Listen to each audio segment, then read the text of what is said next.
వచ్చి నా కాంట్రాక్టర్ కావాలన్నట్టు అవన్నీ పక్కన పెట్టాము. సహజమే, నువ్వు పని చేసావు, మీ ఆయనకి కాంట్రాక్ట్ అవడం అనేది సిస్టమ్ ప్రకారం వస్తే కానీ అడ్డదారిలో సిస్టమ్ రాదన్నట్టు. ఆ రోజు నుంచి ఆమె వెళ్ళిపోయింది. తెలంగాణలో పార్టీ పెట్టుకుంది. అక్కడ కేసీఆర్ని తిట్టింది, రేవంత్ రెడ్డిని తిట్టింది, రేవంత్ రెడ్డిని తిట్టింది. మనిషి తన ఊహకు అందని ఆలోచన విధానం, మన ఊహకు అందని పదవి కోరుకున్నప్పుడు ప్రెస్టీజ్ వస్తుంది. అది ఫండమెంటల్ ఏ కుటుంబంలో అయినా. ఇదే దగ్గుబాటి వెంకటేశ్వర చంద్రబాబు నాయుడిని ఎన్టీ రామారావు ఉన్నప్పుడు తిట్టిన ఇదే పురంధరేశ్వరి చంద్రబాబు నాయుడు సపోర్ట్ చేస్తుంది. ఇవన్నీ మనం పెద్దగా దీని గురించి ఇప్పుడు పెంటపాటి పుల్లారావు లాంటి జాతి విశ్లేషకులు ఉన్నప్పుడు ఇటువంటి చాలా చిన్న సమస్య. దీనిని వైసీపీ చాలా చిన్న సమస్య చూస్తుంది, కానీ ప్రజలు కూడా అంతే లైట్ తీసుకుంటారు. బాగా అసలు లేదు. మీ ఛానల్ వాళ్ళకే పాపం మరణదాకా మీరు జాకి లేపారు, జనసేనకి ఆయన ముడుచుకున్నాడు.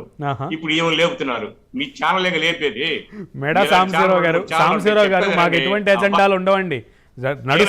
కాదు, షర్మిల బహిరంగ సమావేశాల్లో విమర్శిస్తున్నటువంటి మాట వాస్తవం కాదా? మాకు జాకీలేసి లేపాల్సిన అవసరం ఏం లేదు నేతలకి.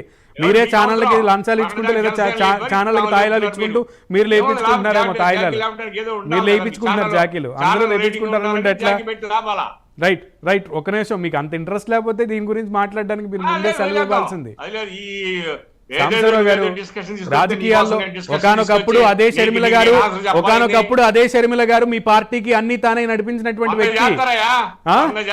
ఒకప్పుడు మీకు పనికొచ్చినప్పుడేమో వ్యక్తి కొండ మీద ఎత్తుకుని నెత్తి మీద పెట్టుకుని నడిపించినటువంటి వ్యక్తినేమో ఒకప్పుడు మీరు ఇప్పుడేమో కాంట్రాక్ట్లు అది ఇది అంటూ కూడా పక్కన పెడుతున్నటువంటి పరిస్థితి. అది ప్రశ్నిస్తేనే మేము జాకీలు వేస్తున్నామని మమ్మల్ని విమర్శిస్తున్నటువంటి పరిస్థితి. ఓకే సాంబశివరావు గారు, మీరు ఫ్రస్ట్రేషన్ గా ఉన్నారు ముందు. కాదు, ఆ ఫ్రస్ట్రేషన్ షర్మిల ఫేస్ లో ఏమో తెలియదు, కానీ మీ పార్టీ నాయకుల్లో మీలో కనబడుతోంది ఆ ఫ్రస్ట్రేషన్. సాంబశివరావు గారు ప్లీజ్ చెత్త డిస్కషన్, పనికొచ్చే డిస్కషన్ పుల్లారావు గారు చెప్తారు. నో మీరు రిక్వెస్ట్ గా ఏం చెప్పట్లేదు. నేను చెప్పేది నీకు ఆన్సర్ పెట్టా, నువ్వేదో పెద్ద జాకీ లేపి మనదాకా జనసేన లేపి. మీరు సింగిల్ గా మాట్లాడొద్దు సాంబశివరావు గారు, సింగులర్ గా మాట్లాడొద్దు.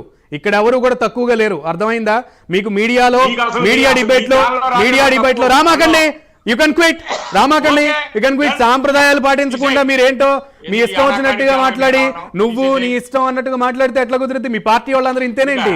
ప్రజలకు గౌరవం ఇవ్వడం తెలియదా? లేదా మోడరేటర్లకి మీడియాకి రెస్పెక్ట్ చేయడం తెలియదా? మీకు మినిమం థింగ్ తెలియకుండా ఎట్లా వచ్చేస్తారండి? ఇది యూజ్లెస్ టాపిక్ అని మీరు అలా డిసైడ్ చేస్తారు. మీ వర్షన్ మాత్రమే మీరు చెప్పాలి.